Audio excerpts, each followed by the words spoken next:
Shalom, selamat pagi adik-adik. Gimana kabarnya? Luar biasa. Masih kurang semangat. Gimana kabarnya? Luar biasa. Luar biasa. Oke adik-adik, ketemu lagi sama Cici-cici koko di sini. Sekarang kita mau mulai ibadah sekolah minggu kita hari ini. Semuanya siapin hatinya. Kita mau berdoa. Tuhan Yesus, terima kasih ya Tuhan untuk hari ini. Terima kasih atas berkat-Mu, atas kebaikan-Mu, penyertaan-Mu sepanjang minggu ini. Saat ini kami memuji-puji Engkau, biarlah kiranya ya Tuhan, pujian kami dapat menyenangkan hati-Mu. Terima kasih Tuhan Yesus, kami sudah berdoa dan mengucap syukur. Haleluya. Amin. Yeay, pasukan Kristus. Siap. Yes, yes, yes. Dalamnya hatiku jadikanlah.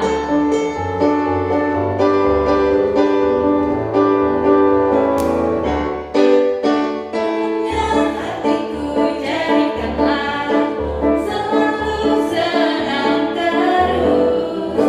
Ya Yesus berikanlah padaku sukacita, Dalamnya hatiku. dalamnya hatiku jadikanlah selalu senang terus. Ya Yesus berikanlah padaku sukacita. Haleluya. Haleluya, haleluya, haleluya, nyanyilah. Haleluya, haleluya, haleluya, Dalamnya. hatiku jadikanlah selalu senang terus. Ya Yesus berikanlah padaku sukacita. Dalamnya hatiku jadikanlah selalu senang terus. Ya Yesus berikanlah padaku sukacita. Haleluya, haleluya, haleluya, nyanyilah. Haleluya, haleluya, haleluya, Haleluya. haleluya, haleluya, haleluya, nyanyilah. Haleluya, haleluya, haleluya. Hidup tanpa Yesus. Tanpa Yesus seperti donat, seperti donat, seperti donat. Hidup tanpa Yesus seperti donat, ada lubang kosong di tengah. Sekali lagi, hidup tanpa Yesus. Seperti donat, seperti donat, seperti donat. Hidup tanpa Yesus seperti donat, ada lubang kosong. Sekali lagi, hidup tanpa Yesus. Hidup tanpa Yesus seperti donat, seperti donat, seperti donat. Hidup tanpa Yesus seperti donat, ada lubang kosong di tengah-tengahnya. Yeay, kemuliaan Tuhan Yesus. Adik-adik boleh duduk kembali. Tiba saatnya kita mau mendengarkan firman Tuhan. Kita angkat satu pujian, ku serahkan ya Tuhan.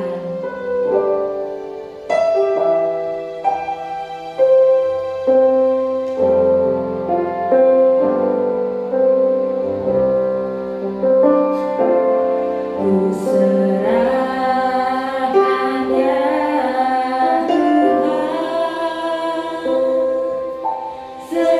seluruh hidupku.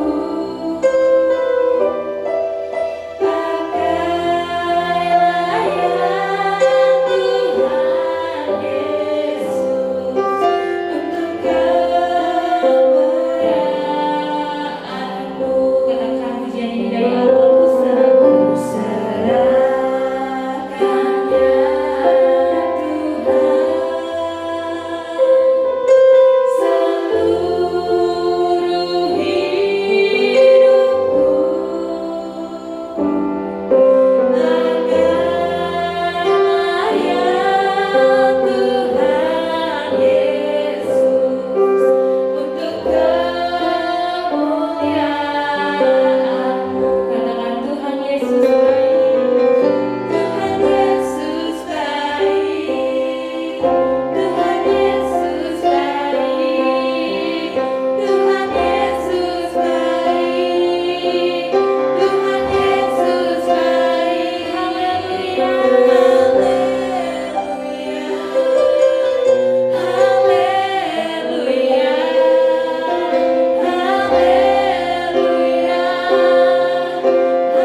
mendengarkan firman Tuhan dari Yohanes 2 ayat 1 sampai 11 tentang perkawinan di Kana. Tapi sebelum itu kita mulai dengan doa ya. Lipat tangannya dan tutup matanya, ikutin Cici berdoa. Tuhan Yesus, terima kasih atas segala berkat dan penyertaan-Mu yang telah Engkau berikan kepada kami selama 1 minggu ini. Ya Tuhan, sekarang kami akan mendengar sedikit dari firman-Mu. Biarlah kami dapat dengar-dengaran dan dapat mengerti inti dari firman-Mu pada pagi hari ini. Terima kasih ya Tuhan, hanya dalam nama Tuhan Yesus kami telah berdoa dan mengucap syukur. Haleluya, amin. Nah, seperti yang Cici bilang sebelumnya, hari ini kita akan mendengar firman tentang perkawinan di Kana dari Yohanes 2 ayat 1 sampai 11. Nah, jadi pada hari itu, pada hari ketiga, ada perkawinan di Kana di Galilea. Nah, di perkawinan ini ada datang ibu Tuhan Yesus. Dan Tuhan Yesus serta murid-muridnya juga diundang untuk datang ke pesta perkawinan ini. Nah, biasanya di sana pesta perkawinan itu mempelainya itu menyediakan anggur supaya tamu-tamunya bisa minum anggur sambil bersenang-senang di sana. Nah, tetapi di tengah-tengah pesta ini mereka kehabisan anggur. Lalu ibu Tuhan Yesus mendatangi Tuhan Yesus. Dia bilang ke Tuhan Yesus begini, mereka kehabisan anggur. Nah, lalu Tuhan Yesus menjawab ibunya, mau apakah engkau daripadaku ibu, saatku belum tiba.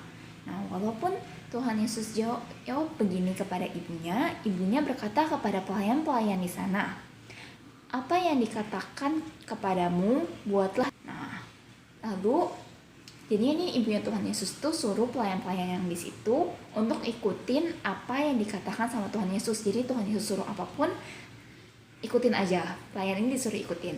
Nah, lalu di sana itu ada 6 tempayan.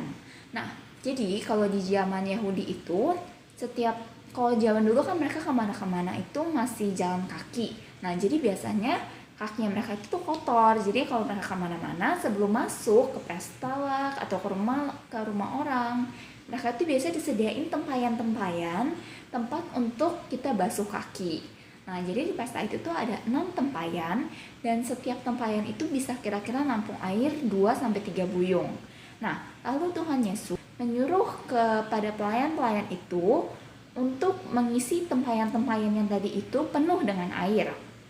Nah, lalu si pelayan-pelayan ini pun ikutin Tuhan Yesus. Dia ambil semua tempayannya terus dia isi penuh sama air.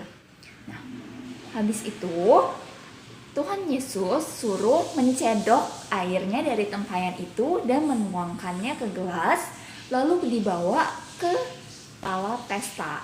Nah, pas dibawa kepada kepala pesta ini cicipin dong, dia minum. Terus air yang tadi dicentong itu udah berubah jadi anggur. Nah, tapi si kepala pesta ini kan nggak tahu kalau misalkan itu dari air. Yang tahu kan cuma yang nyendok-nyendok. Nah, habis itu si kepala pesta ini datangin ke mempelai laki-lakinya. Lalu si kepala pesta ini berkata kepada si mempelai laki ini, nah, setiap orang menghidangkan anggur yang baik dahulu. Sudah orang puas minum, barulah yang kurang baik.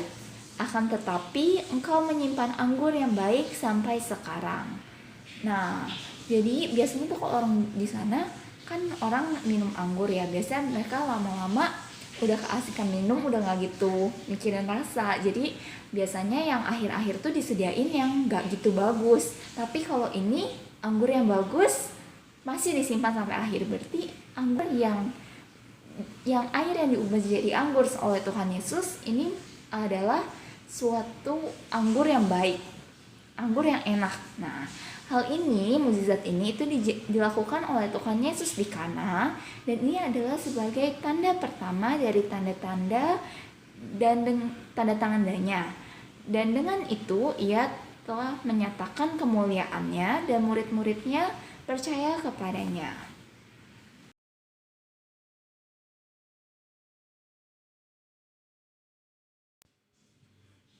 Nah, adik-adik, dari cerita yang kita dengar tadi, kita mendengar sebuah mujizat yang sangat hebat yang dilakukan oleh Tuhan Yesus. Dia mengubah air menjadi anggur. Nah, tapi adik harus ingat kalau mujizat ini tuh nggak akan terjadi kalau semisalkan para pelayan-pelayan itu nggak mau turutin Tuhan Yesus. Nah, kalau tadi kita dengar dari ceritanya, Tuhan Yesus itu suruh pelayan-pelayan ini isiin pelayan yang biasa untuk basuh kaki dengan air. Nah, biasanya tuh kalau pelayan ini merasa apa sih, aneh nih, mana mungkin gitu. Apalagi pas dia disuruh mencedok, terus taruh di gelas, terus kasih ke pemimpin pesta. Wah, itu kalau sampai ke pemimpin pesta nggak jadi anggur, kan malu banget ya, ini cuma air biasa gitu. Tapi si para pelayan ini percaya penuh kepada Tuhan Yesus, mereka melakukannya, dan juga ada ibu Tuhan Yesus yang kasih tahu kepada para pelayan ini untuk dengerin kata Tuhan Yesus. Apapun yang disuruh, perbuatlah. Nah, ibunya Tuhan Yesus ini menaruh sangat percaya kepada Tuhan Yesus dan sepenuhnya menyerahkan hal itu kepada Tuhan Yesus. Nah, kita itu juga harus menjadi seperti para pelayan yang ada di perkawinan di Kana ini. Nah, seperti para pelayan ini, kita juga harus mengikuti apa yang Tuhan Yesus kehendaki, apa yang Tuhan Yesus ajarkan kepada kita, dan Tuhan Yesus perintahkan kepada kita. Nah, maka dari itu kita harus sering-sering membaca firman Tuhan ya, karena perkataan Tuhan Yesus, apa yang diajarkan Tuhan Yesus itu ada di firman Tuhan. Jadi kita harus sering-sering membaca firman Tuhan agar kita tahu apa yang Tuhan Yesus mau, sehingga ketika kita melakukannya, kita akan mendapatkan sesuatu yang besar, sesuatu mujizat akan terjadi. Nah, seperti yang perkawinan di Kana ini, coba bayangin kan di tengah-tengah perkawinan, di tengah-tengah pesta, maka minumannya habis, kan itu suatu malapetaka ya, suatu masalah. Tapi karena di sini mereka percaya sama Tuhan Yesus, mereka melakukan apa yang Tuhan Yesus suruh, dan masalah itu pun terselesaikan, terpecahkan. Nah, jadi pengharapan kita kepada Tuhan dan melakukan apa yang Tuhan minta dalam kehidupan kita agar kita juga beroleh suatu hal yang baik. Nah, adik-adik, jadi ayat hafalan pada minggu pagi hari ini diambil dari cerita ini juga, dari Yohanes 2 ayat 5. Kita baca sama-sama ya. Yohanes 2 ayat 5. Tetapi Ibu Yesus berkata kepada pelayan-pelayan, "Apa yang dikatakan kepadamu, buatlah itu." Nah, yang diingat ini yang bagian B. Jadi ya, Yohanes 2 ayat 5b. Apa yang dikatakannya kepadamu, buatlah itu. Nah, adik-adik jadi ingat ya, kita harus melakukan apa yang Tuhan mau dalam kehidupan kita. Kita harus percaya penuh kepada Tuhan Yesus. Nah, sebelum kita menutup firman Tuhan pada pagi hari ini, kita berdoa. Lipat tangannya dan tutup matanya. Tuhan Yesus, terima kasih atas firman-Mu pada pagi hari ini. Firman-Mu mengingatkan kami untuk selalu taat kepadamu, untuk dengar-dengaran kepadamu dan melakukan apa yang Engkau minta ya Tuhan. Tuhan, berkatilah kami, berikanlah kami hati yang dengar-dengaran dan taat kepadamu ya Tuhan, sehingga kami dapat terus ikut menaati firman-Mu ya Tuhan. Ya Tuhan, sebentar kami akan kembali melakukan segala aktivitas kami. Engkau yang pimpin dan sertai kami ya Tuhan. Terima kasih ya Tuhan Yesus. Hanya dalam nama-Mu kami telah berdoa dan mengucap syukur. Haleluya, amin.